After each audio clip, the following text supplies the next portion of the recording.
paranodopatias, uma atualização, com o Dr. Wilson Marques Júnior, e o moderador vai ser o Dr. Zemiro Arduin Júnior, que vai nos brindar com a moderação desta aula. E semana que vem, a terça-feira, agora nós não temos 2 vezes por semana, temos 1 vez por semana, como combinado, eletroencefalograma, focalidade nas epilepsias generalizadas, induzindo ao erro diagnóstico, né, dia 1º de setembro, a doutora Elza Jacobian, como palestrante, e a doutora Miriam Baranha como moderadora.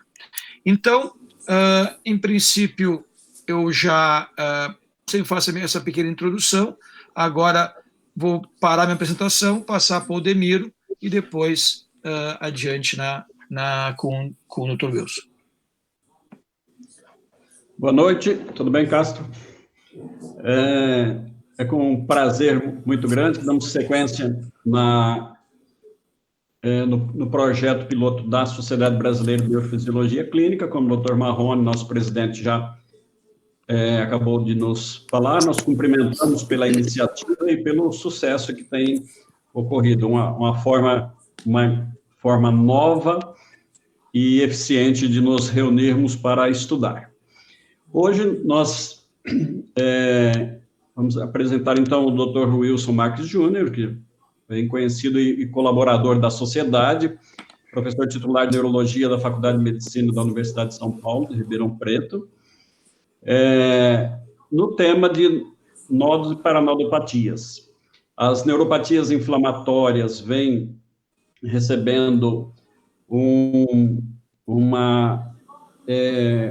muita novidade, muita modificação na compreensão nos últimos anos, e ele estará aqui para nos traduzir como nós agiremos na prática clínica, no nosso laboratório neurofisiológico, em frente às neuropatias inflamatórias, principalmente a PIDC, ou CIDP, né, e suas variantes. Antes, ficávamos satisfeitos com o diagnóstico só da polineuropatia inflamatória desmielinizante crônica, agora já começamos a separá-las, a subdividir a PIDC, e para isso que nós estamos reunidos hoje aqui. Dr. Wilson. Só colocar a minha...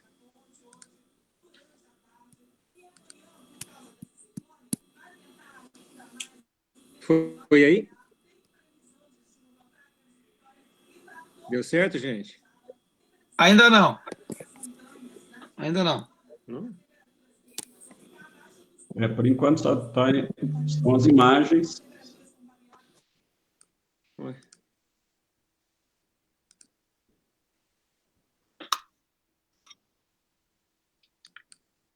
Está indo agora. Ok. Deu certo? Certo. Deu.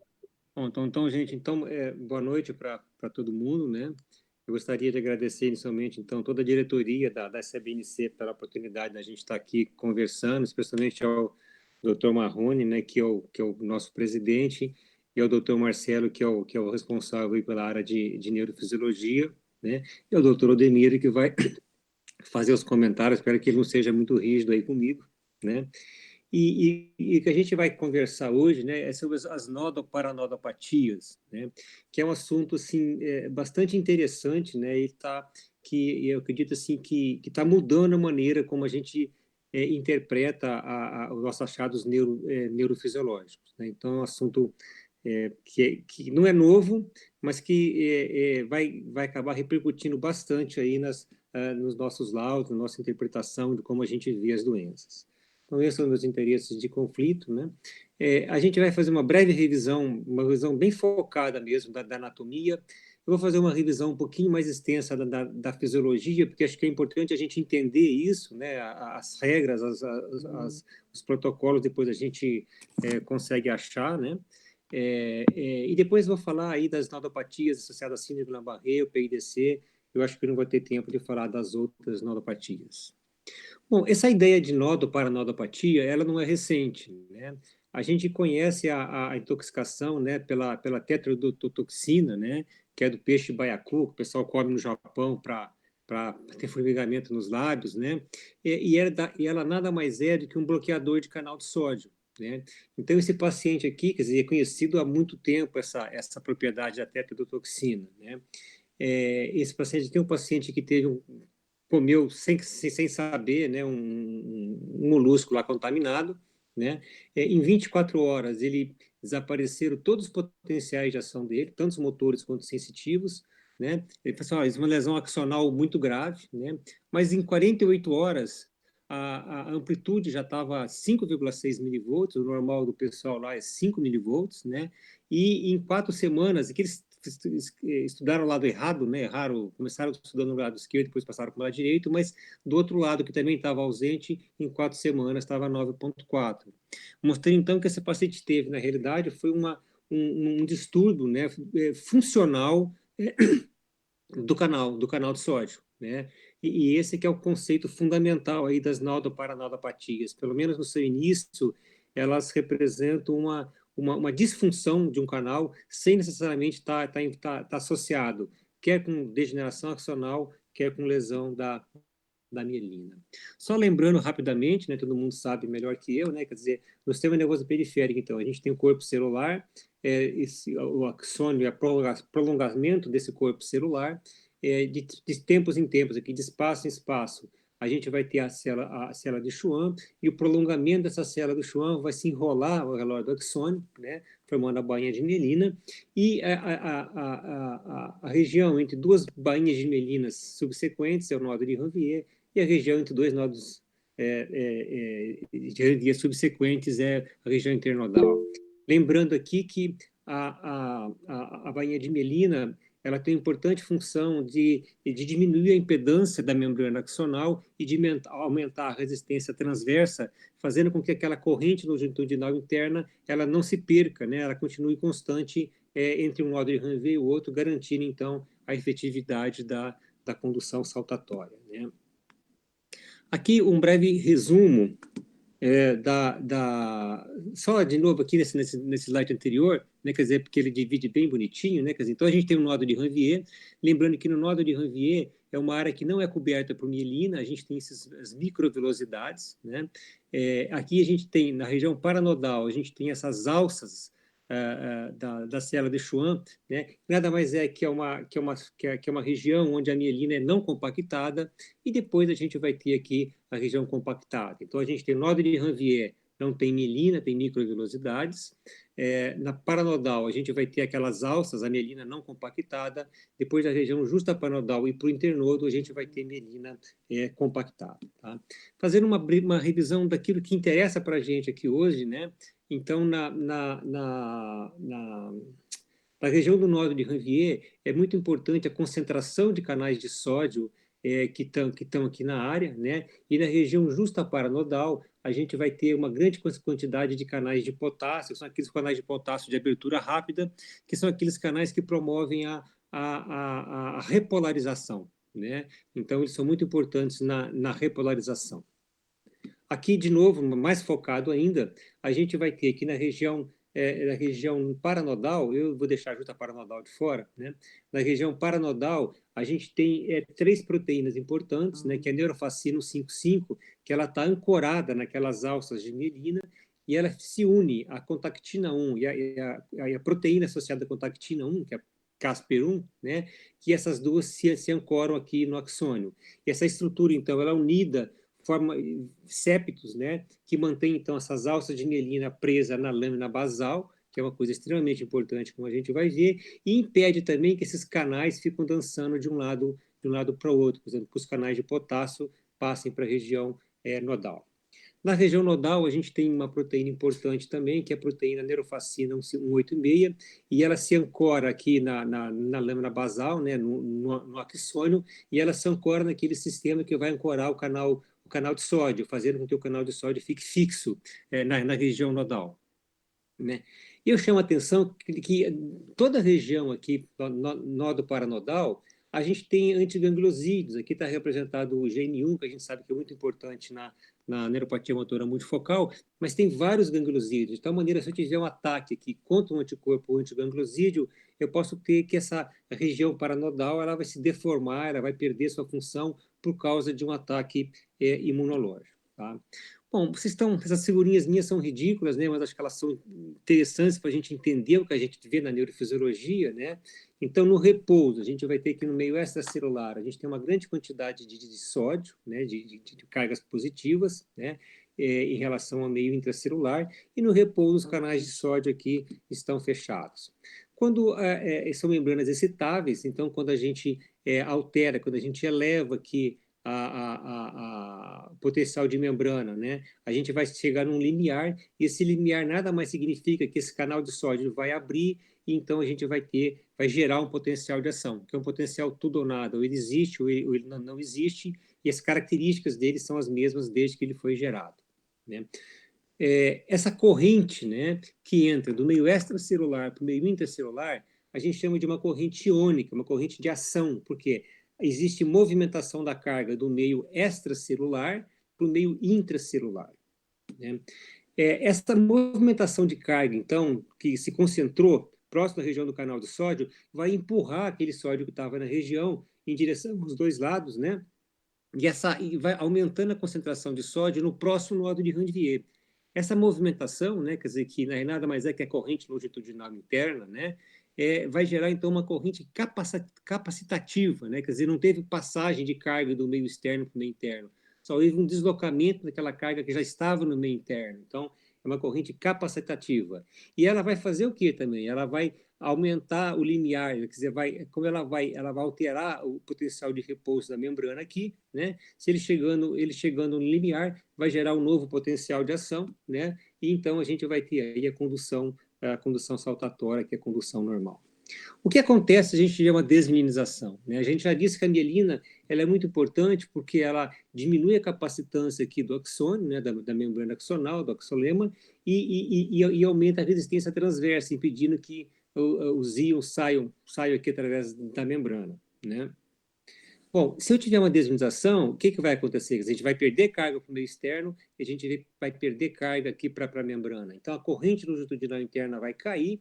O que vai acontecer se ela conseguir chegar ali no próximo nodo de Ranvier? Vai demorar mais tempo até que o limiar seja atingido, né? Então, aqui vai ter uma inclinação rápida, aqui vai ter uma inclinação lenta, até que atinja o limiar, a gente vai ter o potencial de ação. O potencial de ação, como a gente já viu, é uma resposta tudo ou nada, mas o tempo para ele ser gerado foi maior, então a gente vai ter uma redução da velocidade de condução, né? Se essa perda for muito grande, pode ser que essa corrente longitudinal interna não consiga chegar em grandeza suficiente no próximo nodo de Ranvier, e aí então o limiar de excitabilidade, o limiar para abrir esses canais de sódio não é atingido, e a gente vai ter um bloqueio da condução, né? Então essas seriam as duas consequências aí fisiológicas mais importantes numa lesão desmielizante, né? A redução da velocidade de condução e o bloqueio de condução. Se eu tiver degeneração axonal, quer dizer, eu não vou ter axônio, não vai ter como gerar corrente de maneira alguma. Agora, o que acontece se eu tiver uma lesão na região justa paranodal, né? Então, se eu tiver uma desmielinização na região justa paranodal, vai acontecer tudo o que aconteceu quando eu tinha uma desmielinização na região internodal, né? Mas vai acontecer algo a mais. Eu vou liberar aqueles canais de potássio de abertura rápida. Então, ao mesmo tempo que eu vou estar gerando a despolarização, eu já vou estar repolarizando. Então, nessa situação, eu vou ter uma redução muito intensa da velocidade de condução e eu vou ter também bloqueios de condução com muito maior facilidade. Então, são, em geral, neuropatias, essas neuropatias que comprometem a região justa paranodal, as mesmas desmielizantes, né, são neuropatias um pouco mais de rápida evolução, de consequências clínicas um pouco mais intensas aí, né?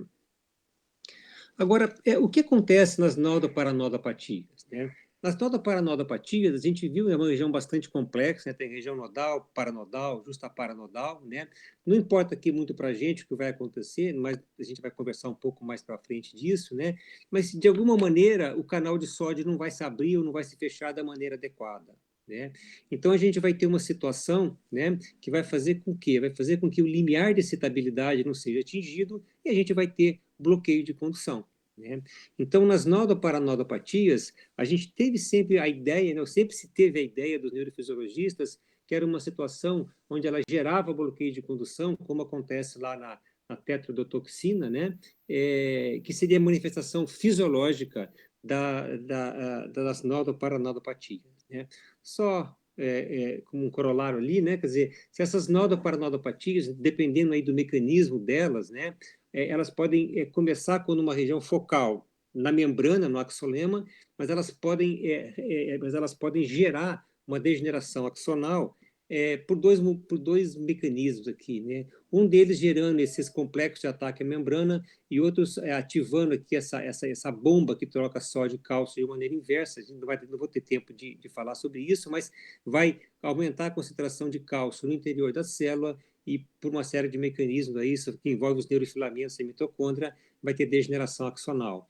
Então, uma lesão que começou com uma nodopatia vai se transformar numa degeneração axonal. Tá? Bom, embora a gente seja um assunto novo, né, as nodoparanodopatias, do ponto de vista clínico, né, revendo a literatura, eu acho que a primeira vez que foi descrito uma nodoparanodopatia foi aqui no trabalho do Dr. Sumner, né? Ele fez vários trabalhos tentando desvendar a correlação eletrofisiológica das lesões desmineralizantes, né? E a fisiopatologia das lesões desmineralizantes.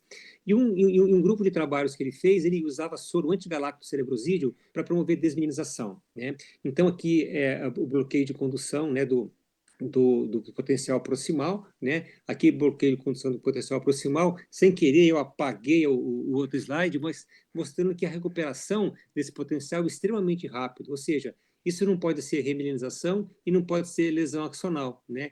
E quando você vai ver a descrição anatômica que o Sumner fez desse experimento dele, o que a gente tinha na realidade era uma alteração da estrutura da região nodo-paranodal, né? Tinha um destacamento, né? Um desligamento ali daquelas alças de mielina do axônio, né? Então, muito provavelmente, esse estudo que estava caracterizando as neuropatias desmineralizantes, bloqueio de condução desmineralizante, na realidade estava descrevendo para a gente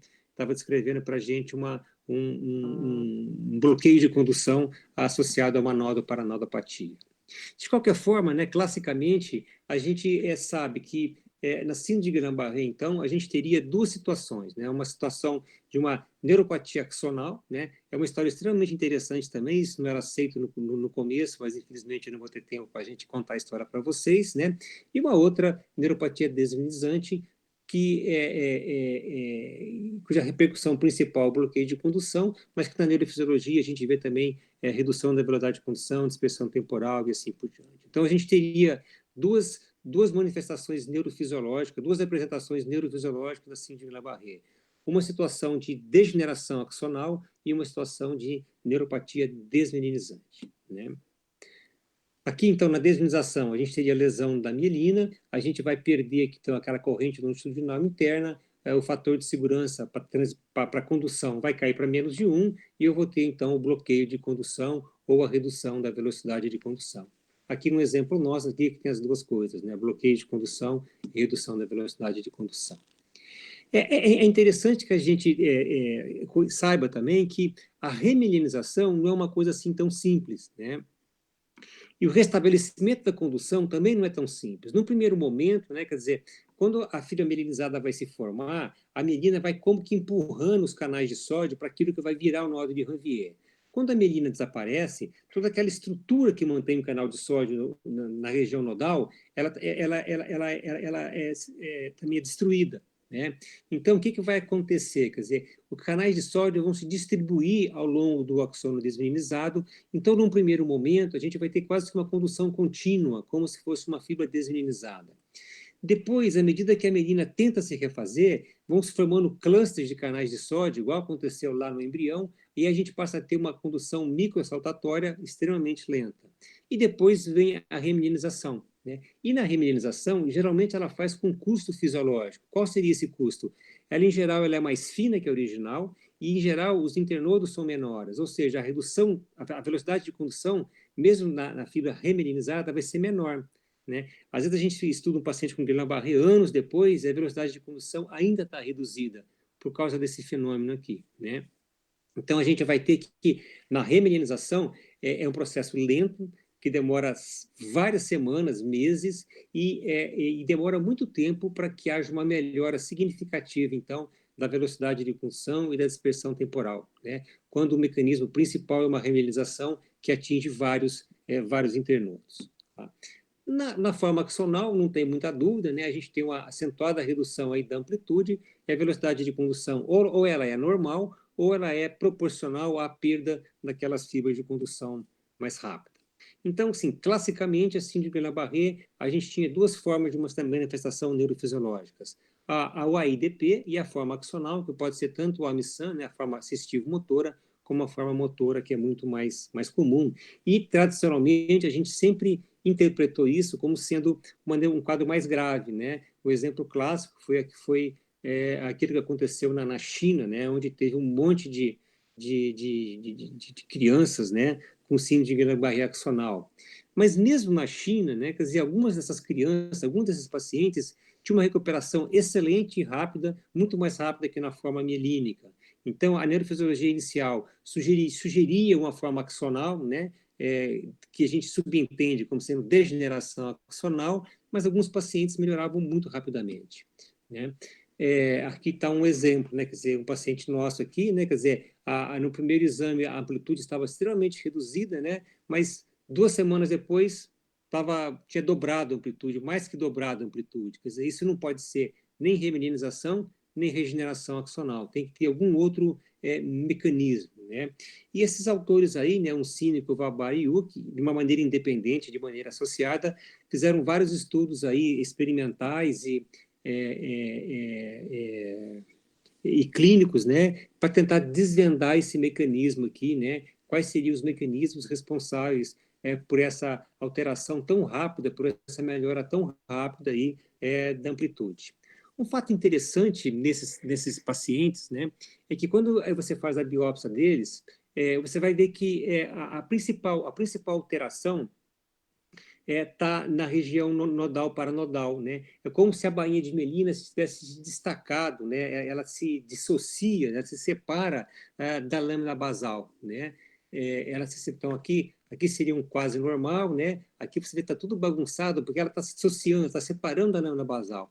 Interessantemente, isso é visto na desmeninização e isso é visto também em formas axonais, né? E a gente já viu que nessa região ali, além de ter um canal de sódio que gera o potencial de ação, a gente tem também aquele canal de potássio que promove a volta à normalidade do potencial de membrana, né? E aí, então, eles chegaram, né, à conclusão de que o que a gente estava presenciando nesses pacientes que têm uma rápida recuperação era uma falha reversível na condução, né? Isso fica muito bem evidenciado numa figura como essa, onde a falha reversível na condução aconteceu no segmento intermediário do nervo, né? Então, isso aqui, por exemplo, isso aqui é um bloqueio de condução mielínico, só que no dia 12 já melhorou bastante e no dia 25 praticamente normalizou, né? Mostrando que seja lá qual for o processo, é um processo de rápida recuperação e que recuperou, isso é muito importante, sem que tenha havido alteração da velocidade de condução, né? Nem dispersão temporal. Então, de novo, isso é muito pouco provável que tenha havido desmineralização, que tenha havido remineralização tão rápida para explicar essa situação, né? Eu vou voltar nessa figura aqui, né? Quer dizer, naquela figura lá onde a desmineralização ocorreu no meio do nervo, é fácil da gente pensar nisso. Mas numa situação como essa aqui, né? Quer dizer, onde provavelmente a lesão ocorreu, desculpa, a gente falei desmineralização, mas era lesão, né? Onde a lesão ocorreu distalmente, fica muito difícil de você dizer que isso aqui é um bloqueio, né? Quer dizer, ou é um bloqueio distal. Quer dizer, você não tem como diferenciar um bloqueio distal de uma lesão axonal, né? Só você seguindo o paciente que você vai poder ver, né? Que realmente essa rápida recuperação não pode ser explicada nem por um fenômeno aí de desmineralização, nem por um fenômeno de degeneração axonal, né? E essa falha reversível da condução, né, ela pode estar associada por 4 mecanismos básicos aí, né? Todos eles relacionados as nodoparanodopatias. A gente pode, então, ter esse destacamento aqui, né? Essa mielina se dissocia da membrana axonal, expondo aqui os canais de potássio, né? A gente pode ter um bloqueio de canal de sódio, como acontece com a tetrodotoxina. A gente pode ter uma despolarização persistente da membrana, e a gente pode ter uma hiperpolarização persistente na membrana. Todos esses mecanismos vão gerar, então, uma fraqueza, um bloqueio da condução por uma lesão que está localizada, por um bloqueio que vai estar localizado no nódo de Ranvier, ou na região nódo paranodal, e não é nem uma degeneração axonal e nem é uma lesão desmineralizante. Então, dessa maneira, através dos conceitos aí desenvolvidos pelo Uncine, pelo Kuvabara e pelo Yuki, né, a gente pode entender a síndrome de Guillain-Barré hoje como sendo um quadro que é mielínico, e aí então a gente vai ter um quadro de uma desmielinização, e que a remilinização vai demorar muito tempo para ocorrer, né, meses ou até anos, até que volte ao normal, e um quadro axonal, que atingiria principalmente aqui a região da região nodal, né? E aí, então, teria dois caminhos, né? Essa região nodal, então, levaria uma falha reversível da condução, com uma recuperação rápida, né? Ou espontânea ou após tratamento, né? Ou então a gente pode ter uma situação onde a gente vai desenvolver degeneração axonal, e aí, então, também vai ser uma recuperação muito mais lenta, com muito maior sequela. O que a gente não sabe direito ainda é se o paciente pode vir daqui, dessa lesão inicial, dessas alterações iniciais, direto para a degeneração axonal, ou se ele passaria, né, antes aqui pela essa falha reversível de condução e depois evoluiria para a degeneração axonal, uma vez que a gente já viu que a alteração, né, no nódo de Ranvier pode evoluir com lesão axonal. Então, aqui um exemplo clássico já, né, das manifestações da síndrome de Guillain-Barré, onde a gente tem, então, um bloqueio de condução mielínico, e à medida que ele vai se resolvendo, vai tendo a dispersão temporal, redução da velocidade de condução, e isso demora meses aí para acontecer. Então, durante algum tempo, mesmo que o bloqueio tenha se resolvido, o paciente vai ter uma redução da velocidade de condução prolongada, né? E as formas axonais, no qual a gente identifica que aquela forma que é uma degeneração axonal, é aquelas formas axonais com bloqueio de condução que pode ocorrer no segmento intermediário, pode ocorrer no segmento distal e às vezes ocorre nos dois segmentos. E lembrando que para a gente poder fazer esse diagnóstico aqui, a gente tem que fazer exames repetidos, né? Então, eles recomendam que você faça logo que o paciente chegue na primeira semana e depois de 3 a 5 semanas depois. Tá? A gente sempre pensa assim, né? Que a gente sempre estudou, né, as consequências fisiológicas da lesão axonal, as consequências fisiológicas da desmineralização, mas agora a gente tem que estudar também as consequências fisiológicas das nodoparanodopatias. Então, a gente pode ter um bloqueio da condução, que pode ser distal, pode ser intermediário, pode ser misto, né? A gente tem uma redução da velocidade de condução, que esse é um outro dado extremamente importante, né? Como a gente já viu naquela figurinha que eu mostrei inicial, lá com um xizinho na região nodal, né? Pode demorar mais tempo para que atinja o limiar de estabilidade. Então, a gente vai ter, sim, nas lesões, nas nodoparanodopatias, redução da velocidade de condução e dispersão temporal, né? Isso no início, nos trabalhos iniciais do Kuvabara e do Yuki, eles falavam que isso não existia, né? Mas a gente sabe que existe isso hoje. Então, nos critérios que eles fazem hoje de nodoparanodopatia, isso está levado em consideração. A única diferença dos achados de desmineralização, de redução da velocidade de condução, de dispersão, que a gente observa é que nas lesões desmineralizantes, essa redução da velocidade de condução, essa dispersão temporal, elas demoram muito para se recuperar, enquanto que nas lesões das nodoparanodopatias, essa redução da velocidade de condução, né, essa dispersão temporal, ela se recupera rapidamente, paralelamente aí à recuperação do bloqueio de condução, né? E a terceira manifestação neurofisiológica seria a degeneração axonal, né? Então, hoje, na síndrome de Guillain-Barré, a gente teria uma síndrome que é mielínica, né? Uma forma que seria nodoparanodopatia, né? Que, na maior parte das vezes, provavelmente ela se manifesta, se inicia como ser uma falha reversível da condução, e aí, quanto mais cedo a gente tratar, melhor né? Que, em algumas situações, pode progredir para a degeneração axonal. O que a gente não sabe, essa nodoparanodopatia pode evoluir diretamente para uma degeneração axonal sem causar uma falha reversível da condução, ou então se a gente pode ter uma forma de Guillain-Barré que já se inicia como ser uma degeneração axonal sem envolver aqui o nódo paranodo, né? Existem critérios para a gente diagnosticar aqui essas falhas reversíveis da condução, existem propostas de critério para a gente identificar esses critérios novos de Guillain-Barré, né? Então, por exemplo, o critério talvez melhor seja o Kuvabara, né? E depois eu vou colocar na aula aqui para vocês poderem acessar, eu não vou ficar falando sobre eles por causa do tempo, né? Mas a gente, levando esse mecanismo aí, né? Quer dizer, eles são extremamente importantes, então, para que a gente consiga diagnosticar de uma maneira mais precisa, né? Quer dizer, as neuropatias axonais motoras e as neuropatias axonais motoras sensitivas, lembrando que pode haver um contínuo entre elas, né? Provavelmente, quanto antes a gente reconhecer e antes tratar, a gente vai deixar o paciente em melhor situação, mas também tem uma forma, uma outra importância, né? Se a gente conseguir fazer esse diagnóstico de uma nodopatia, a gente pode usar drogas que vão agir nos canais, né, no canal de sódio, no canal de potássio, pode, por exemplo, inibir o canal de potássio, né, para evitar esses bloqueios. Então, da mesma maneira que na pneumonia a gente dá um antibiótico e dá a dipirona para baixar a febre, aqui a gente vai dar imunoglobulina para combater o bloqueio, mas ao mesmo tempo uma droga que vai mudar a função dos canais, enquanto a patogênese da doença continua sendo tratada, né? Existem algumas tentativas nesse sentido já, né? Em relação ao PIDC, né, ao PIDC, né, esse talvez seja um nome que a gente tenha que mudar, né? Existem um grupo de pacientes que são classificados como sendo poliradiconeuropatia inflamatória desmielinizante crônica, né?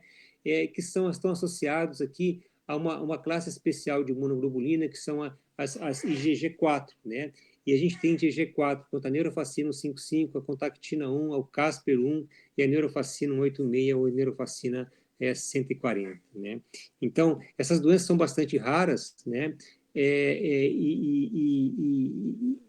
Sim, elas constituiriam, né, um subgrupo do PIDC, né, e do DEDS, né, mas também são um subgrupo das nodoparanodopatias, né.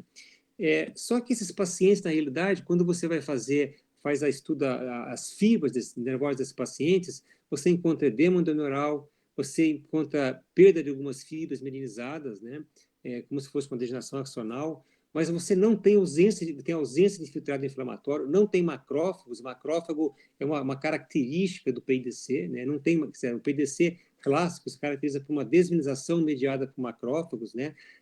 Tem uma aulinha, né? Teve um curso de PIDC na Academia Brasileira de Neurologia, lá tem uma aula disso, né? Ou seja, essa IgG4, então, ela faz o efeito deletério dela, mas ela não causa uma resposta inflamatória, ela não ativa complemento, ela não ativa macrófagos, assim por diante, né? Não tem bulbo de cebola, dizendo que não houve desmielinização, remielinização, e que você encontra lá é dissecção paranodal, né? Aquela retração da mielina, aquele destacamento da mielina da lâmina basal, né? Então, a gente tem aqui o que eles chamam de uma alteração da condução saltatória, que é causada por um mecanismo que não é um mecanismo desmielizante. E o que a gente observa nesses pacientes é isso aqui, olha. Aqui estão aquelas alças de mielina, né, da mielina frouxa, da mielina não compactada, ela se distancia da membrana basal, aqui seria um fragmento normal, aqui está tudo normal, né? Mas o que encontra nesses pacientes com GG4 é isso daqui, né? Mostrando então que esses pacientes, na realidade, não têm uma neuropatia desmielizante, mas eles têm uma nodoparanodopatia mediada por GG4 e que essa nodoparanodopatia ela afeta a condução saltatória de uma maneira muito semelhante às neuropatias mielínicas. Esses pacientes têm um quadro clínico meio atípico, né? Então, a doença ela pode ser bem agressiva, elas podem ter uma forma de início agudo, simulando aí uma síndrome de Guillain-Barré. Esses pacientes podem ter muita ataxia sensitiva, pode ter tremor, né? No Casper pode ter muita hiperestesia, pode ter dor, né? O líquor está aumentado. Na biópsia, como já disse para vocês, não tem desmielinização. E na eletromiografia, quando ela foi estudada, mostra a lesão desminimizante, né? Esses pacientes, em geral, eles não respondem muito bem aqui à imunoglobulina, mas eles respondem muito bem ao rituximab, né? Aqui um exemplo de um paciente na literatura, um trabalho recente, mostrando que realmente é uma neuropatia mielínica, entre aspas, né? Mostrando aqui a lesão, aqui seria um nervo normal, né? E aqui um outro estudo que avaliou os pacientes com a neurofacina 5,5 e a contactina 1, que são as mais frequentes, mostrou que não tem diferença entre eles, né? Eles atuam na mesma área lá da região paranodal, né? Mostrando que esses pacientes preenchem todos os critérios de desminimização da Federação Europeia de Neurologia ou do Peripheral Nerve Society, mas em comparação com o PIDC clássico, a perda axonal é parecida, mas a perda sensitiva é mais importante, por isso que esses pacientes talvez tenham uma ataxia mais importante. Existe uma forma hereditária de neurofacina aí, mas que dá uma série de malformações, mas tem uma neuropatia desminimizante. Existem outras neuropatias aí, nodoparanodopatias, que a gente não vai ter tempo de discutir, né?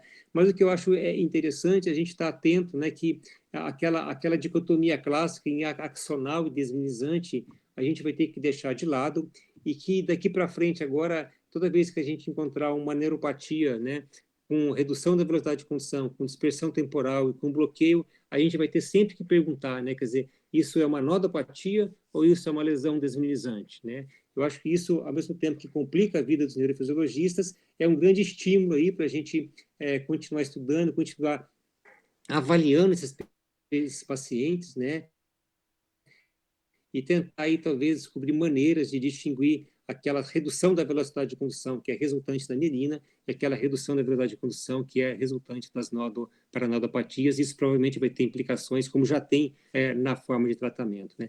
Obrigado, espero que tenha dado aí para vocês terem uma ideia, né, do assunto, sem ter sido muito chato. Muito obrigado. Muito bem, estamos abertos a perguntas, pode ser pelo chat, ou pode ser diretamente acionando o microfone. Dr. Wilson, aproveitando aqui a sua disponibilidade, para quando nós teremos a pesquisa laboratorial de neurofacina, ou os anticorpos anti-neurofacina 155, 186, isso, quando que o senhor tem uma previsão? Eu não sei se tem comercialmente no Brasil, né? Mas, obrigado pelo elogio, gente. Mas a gente está montando um método lá em Ribeirão, entendeu? Vai ser um trabalho, uma pesquisa, mas a gente está montando esse método lá. Eu espero, assim, que daqui uns 2, 3 meses aí a gente esteja fazendo já.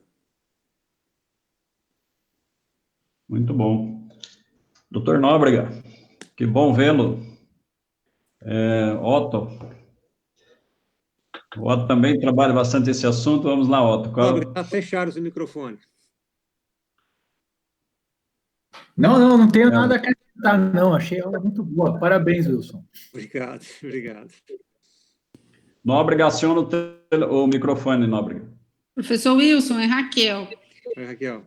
Tudo bem? Bem? Aula excelente, professor, mas eu sou suspeita, nem vou puxar mais o saco, senão fica chato.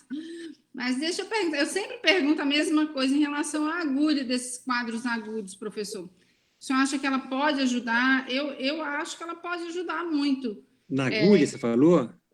Porque assim, a gente vê muita gente fazendo só a condução, mas eu acho que a agulha, se ela tem um recrutamento muito aumentado, ela pode nos ajudar a inferir no quadro periférico com um pouco mais de ênfase, assim, quando a gente pega um paciente com 3, 4 dias de evolução.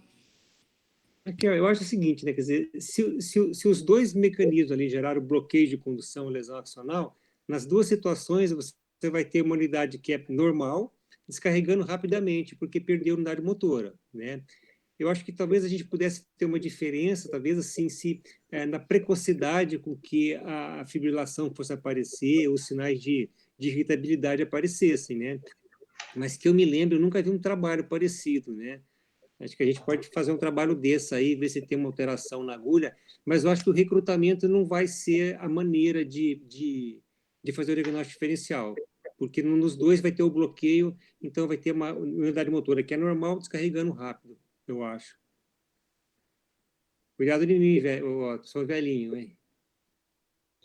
Com relação à com relação à amplitude, nós tínhamos como base que a baixa amplitude sempre poderia nos traduzir um mau prognóstico, e agora com essas, né, com esses achados, eu acho que muda isso? Com certeza, né? Porque se você tiver uma nodoparanodopatia que pega na região distal, né, depois que você coloca o estimulador no punho, você não vai conseguir dar o diagnóstico diferencial logo de início, né? Então, assim, nem sempre uma baixa amplitude agora está associado com mau prognóstico, né? A gente mostrou aquele paciente nosso lá, quer dizer, estava em amplitude baixa, mas uma semana e meia depois e o paciente evoluiu super bem, né? Wilson, você tem algum dado sobre ultrassom nessas paranodopatias? É diferente de CIDP? Como é que é? Não sei, não li nada. Eu estava vendo a Ana Lúcia aqui, estava pensando nisso, né? Para ver se tem alguma alteração, ou se você passar lá na região distal onde está acontecendo a coisa, para ver se tem alguma... Mas eu nunca vi nenhum trabalho. Tem um trabalho recente, teve uma aula da professora Ila, né, da Espanha, que ela disse que não tem diferença, né? Mas eu nunca vi um trabalho assim pronto, escrito, publicado sobre isso, né? Tem a aula dela que ela falou que não tem. Se bem que ela, na parte do PIDC aí, com essas contactinas e tal, ela é chefe do grupo que descobriu tudo isso, né? Mas publicado eu não conheço. Um estudo com esse foco eu não conheço, não. Talvez. Wilson, a gente vê assim, aquele trabalho dos chineses lá do Guillain-Barré axonal, que as crianças muitas vezes eram muito ruins e outras evoluíam rapidamente para o bem, assim também como eu colocasse rapidamente ali a neuropatia do doente crítico, né, que a gente às vezes também vê isso. Tu podia dar uma explicação um pouquinho mais a respeito disso também? Então, assim, do paciente crítico, eles acham que pode ser que seja uma nodoparanodopatia, assim como, por exemplo, a neuropatia motora multifocal, todo mundo fala que mas ninguém conseguiu provar ainda, né?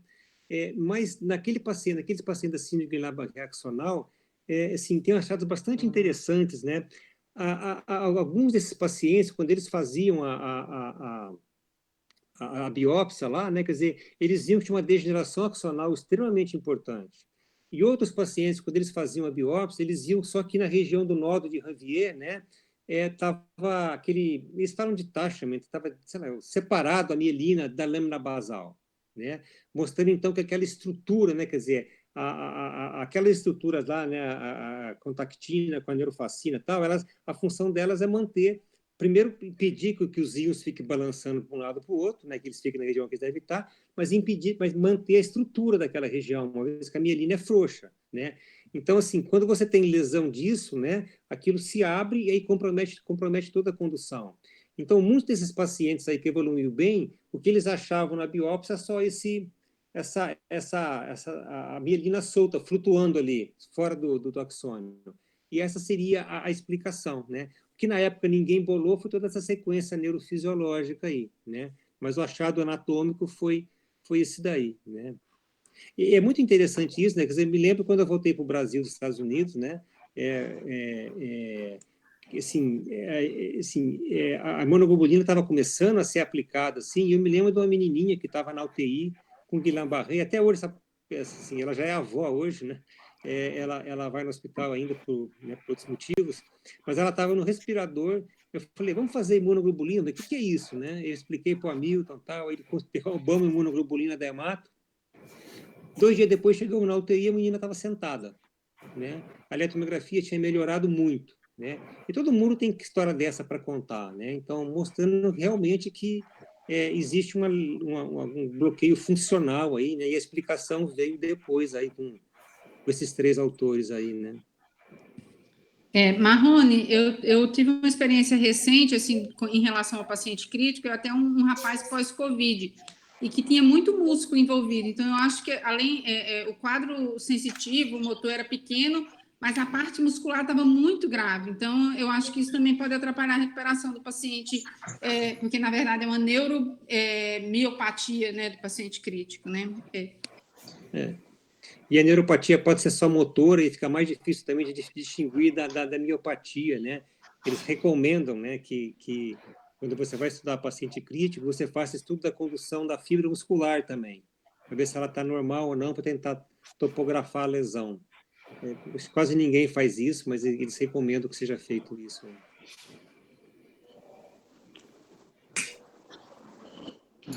E se alguém... Outra dúvida que eu sempre tenho, o questionamento que eu sempre faço em relação ao rituximab e a imunoglobulina nas neurofacinas, 155, agora me esqueci qual que delas que responde melhor, com o rituximab e não com a imunoglobulina. Qual é a explicação para isso aí? A explicação é justamente essa, né?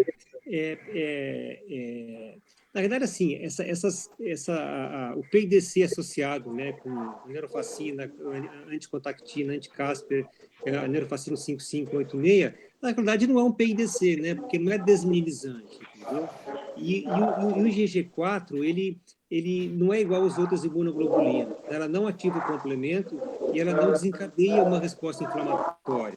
É por isso que a imunoglobulina não resolve, né? Então, você tem que atuar de outra maneira, que aí o rituximab é a droga de escolha, né? Só que a gente só sabe isso atualmente tratando primeiro com imunoglobulina, ou fazendo biópsia que ninguém mais faz, né? Ou tratando, não respondeu, você passa para o rituximab. Então, o senhor não concorda com a definição de PIDC atípico? Não, quer dizer, é um PIDC atípico, né? Porque ele é diferente do outro, mas quando a gente vai ver a fisiopatologia, o mecanismo de doença, você vê que a lesão não é desmineralizante. Teremos outro nome no futuro, talvez. Vai ter que mudar esse nome. Vai descascar mais um, né? Já descascou um monte, vai descascar mais um aí. Outro nome. Vai ser, assim, o pessoal está reformulando aí todo o protocolo do PIDC, né? Não sei como é que eles vão fazer, mas... Está ficando muito complicado isso aí, né? Tá tudo complicado hoje, né? Mas vai ter que reformular tudo isso, né? Por outro lado, está valorizando a eletromiografia, né? Porque você vai ter que seguir os pacientes para ver se eles recuperam ou não. Aqueles que não recuperaram, você vai ter que passar da imunoglobulina o mais precocemente possível por rituximab, né? Quer dizer... E aquilo que no começo a gente falava, né? Axonal de cara. Agora a gente bota lá que a gente tem que fazer um novo exame para saber realmente qual que é o tipo de operação. O principal problema é nem o axonal, né? Essa é uma pergunta boa, hein? Tem que fazer sempre esse exame? Olha, eu acho assim que atualmente, né, que tanto faz, né? O tratamento é o mesmo, pelo menos para o Guillain-Barré, né? O tratamento é o mesmo, né? Mas a gente tem feito, você tem uma menina que está terminando a tese dela agora, né? E o problema principal, geralmente, quem é axonal mesmo, né? Quer dizer, é axonal mesmo, né? Agora, o problema principal, onde o erro é maior, é naqueles pacientes que têm uma lesão mielínica, que às vezes é axonal. Porque tem redução da velocidade de condução, tem dispersão temporal, né? E depois você vai ver que tudo isso recupera rapidamente, e então a lesão não era mielínica, era uma lesão axonal. Talvez quando a gente tiver tratamento diferente, né, ou tiver alguma droga que haja na região nodal, nos canais de sódio e potássio ali, talvez a gente consiga, seja importante fazer isso. Mas a gente faz de rotina lá em Ribeirão, a gente faz quando o paciente faz diagnóstico na Barré e 3 semanas depois a gente repete. A gente deve ter quase 100 pacientes já. E eu espero que ela termine a tese nos próximos 3 meses aí. Uma pergunta aqui do Dr. Pedro Henrique sobre acometimento no SNC. Em quais paranodopatias ocorre acometimento no SNC? Se a minha dislexia não me deixa esquecer, é a contactina 1, eu acho. Não, a neurofacina 55. Né? Isso é muito importante, porque sempre a gente tinha, né, aqueles quadros, não tinha desminização central e periférica, né? E a gente achava, isso aí é PIDC, esclerose múltipla, isso eu fechei a aula. Depois eu te confirmo qual que é, porque eu sou... Né? Então, a gente sempre ficava, se não me engano, é a neuropacina 55 mesmo. Né? A gente sempre ficava assim, será que são duas doenças? Será que uma doença que afeta as duas coisas? E hoje a gente sabe que é uma doença só, né? Que afeta o sistema nervoso periférico e afeta o sistema nervoso central, né? Então, assim, tem uma explicação para isso agora, que são essas nodoparanodopatias aí. Doutora Alami? Acho que o Alami ia fazer uma pergunta aí. Bom, já que ele não fez, deixa eu fazer, então.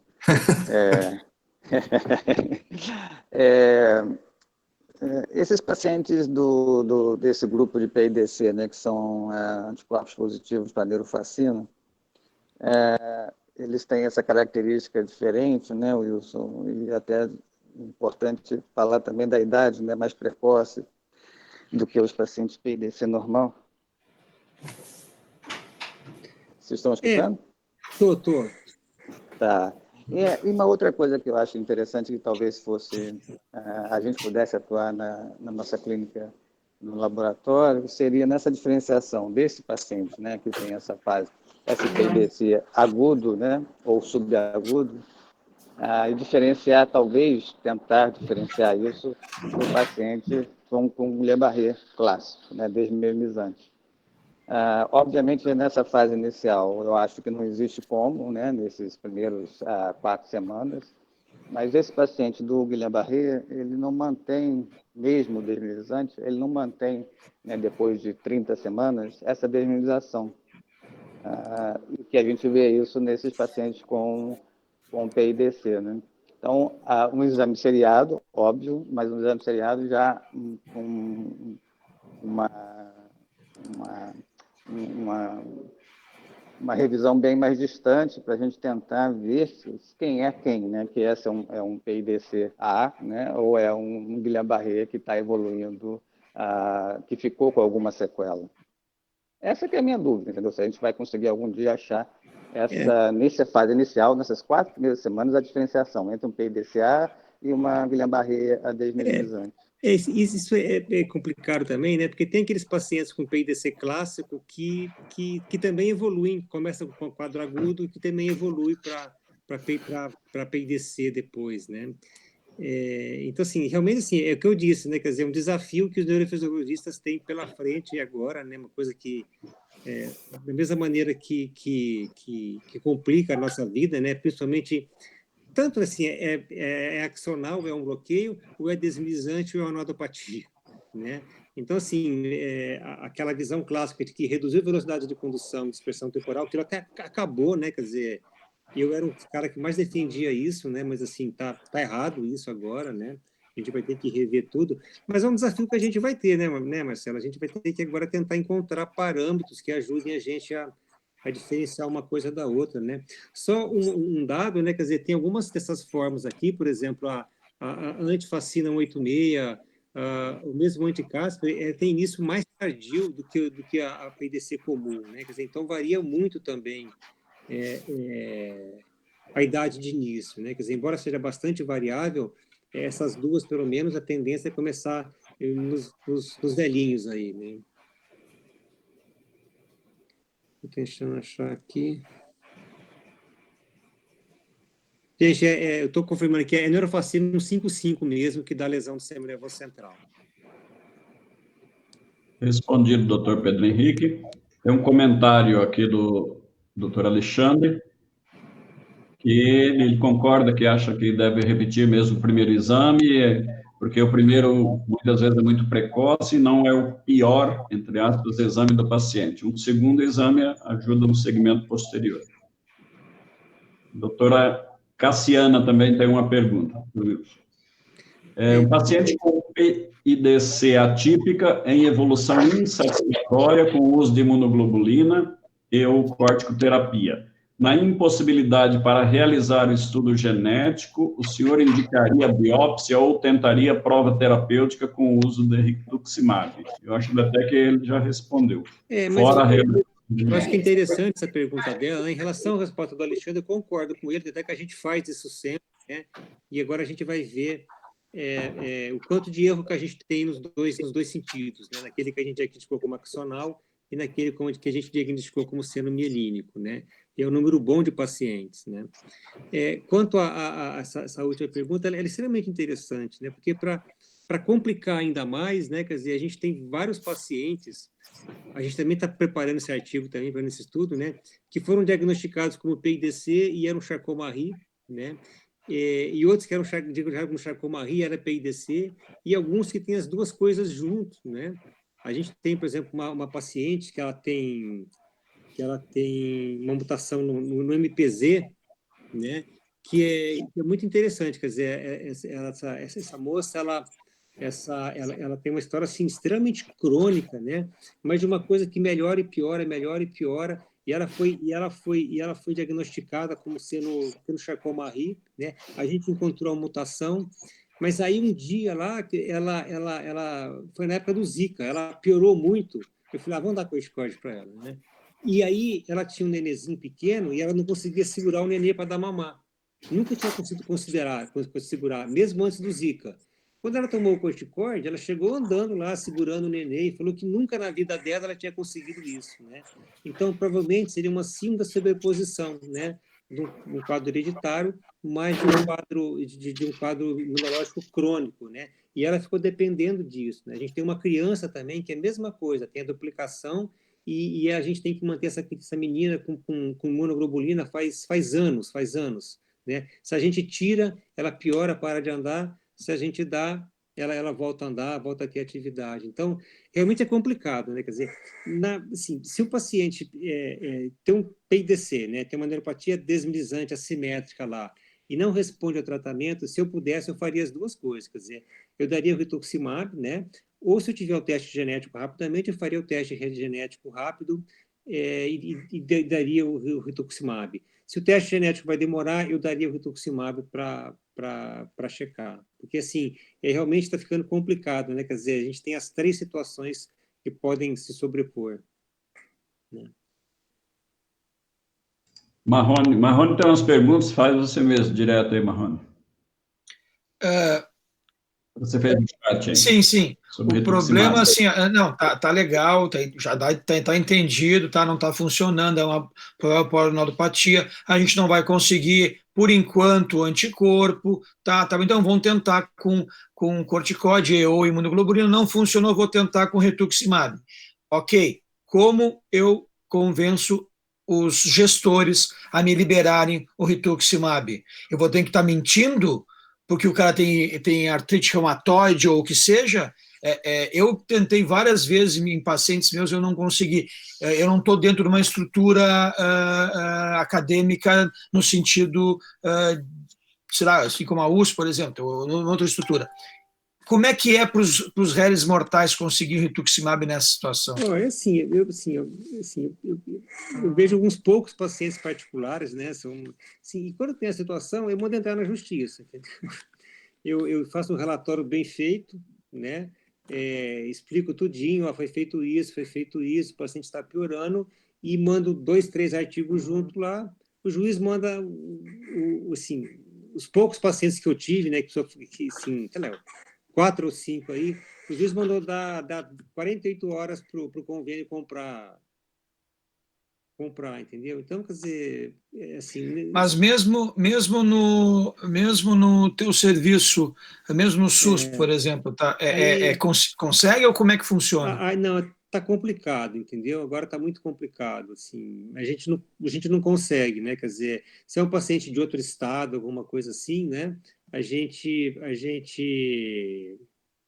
entra na justiça, mas se é do estado de São Paulo, a gente não pode entrar na justiça, né? Senão o hospital tem que pagar, quem paga é o departamento, né? E pela lei do governador, o departamento pode cobrar do médico, se quiser, né? Então a gente não pode fazer isso, né? E o que a gente faz, tem um programa aqui no estado de São Paulo, como é que chama? Que eu não me lembro. Você pode pedir para o estado, justificar para o estado por que aquele paciente precisa daquele medicamento, né? Às vezes a gente consegue, entendeu? Então a gente fica tentando ali, mas não é... Tá difícil. Só a última coisa, se alguém não tiver mais, por favor, fique à vontade. Também são coisas bem práticas, né? Aí chega o paciente, a gente faz a eletroneuromiografia, imagina um monte de coisas, né? Ok, nós podemos conversar entre nós. Ah, pois é, pode ser uma nodoparanopatia e tal. Como é que a gente vai descrever naquele primeiro exame para o médico assistente, que não é um neurofisiologista, sem complicar muito a cabeça do cara? A gente precisa dar um norte com poucas palavras, sem complicar. Como é que a gente faz isso? Assim, o que a gente tem feito antigamente, né, quer dizer, a gente fazia aqui, fazer eletromiografia aqui em Verão, né, a gente tentava ser bem taxativo, assim, no diagnóstico final, né. Agora, a tendência é ser mais descritivo, entendeu? Só a neuropatia crônica com reduções focais assimétricas da velocidade de condução, e isso é compatível com isso, dentre outras, né. E aí, quando você pode... Quando eu quero dar uma dica, a gente prefere ligar para o cara e conversar, entendeu? Acho que fica mais assim que a gente tem feito ali. E muitas vezes falar, né, que num segundo exame a gente Sim, pode ver a real magnitude do comprometimento. Praticamente todo paciente com Guillain-Barré que eu vejo é do HC mesmo, né? Então a gente faz de rotina já, assim, os residentes já sabem tudo, quer dizer, já pede o primeiro, já marca o segundo. Mas às vezes a gente já marca o terceiro. É que nem a Raquel falou, né? Quando pede muito precoce o exame, você não tem o que falar. Você fala só comprometimento de nervo, sei lá. E mais para frente você consegue ver a magnitude da coisa, né? Certeza. E quanto tempo depois, nesse caso? Não aquele que o cara fez a eletromiografia no segundo dia, não é isso? Quando já apareceu alguma coisa, quanto tempo depois? Eles recomendam de 3 a 5 semanas. Depois do primeiro exame. Se o primeiro exame foi feito na primeira semana, né? Então, a recomendação é isso. 3... A gente tem feito assim na terceira, quarta semana, a gente faz.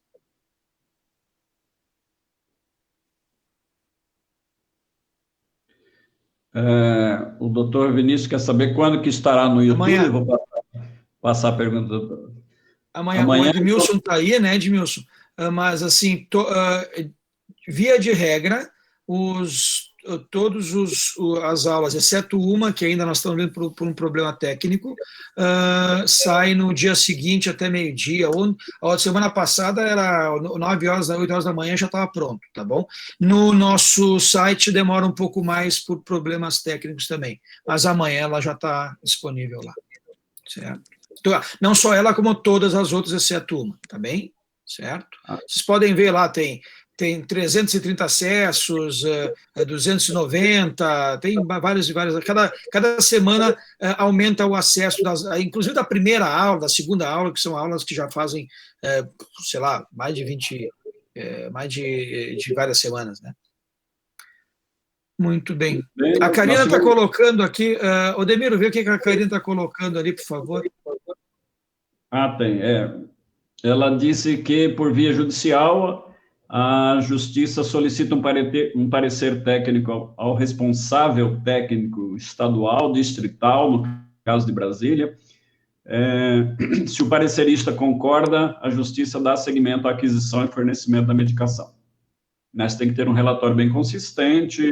Então, parece que Brasil afora tem se conseguido com algumas manobras aí, o uso off-label do rituximab. E agora está mais complicado isso, né? Porque existe uma lei aí, uma norma, não sei como é que fala, o convênio pode pedir um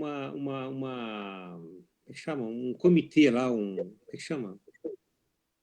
Uma espécie de segunda opinião, né? Uma segunda opinião. E isso. Aí é o seguinte, o que eles fazem, por exemplo? Aconteceu isso com a gente aqui agora. Assim, é neuroperiférico. Então, a segunda opinião nossa, tinha 3 neurocirurgiões. Né?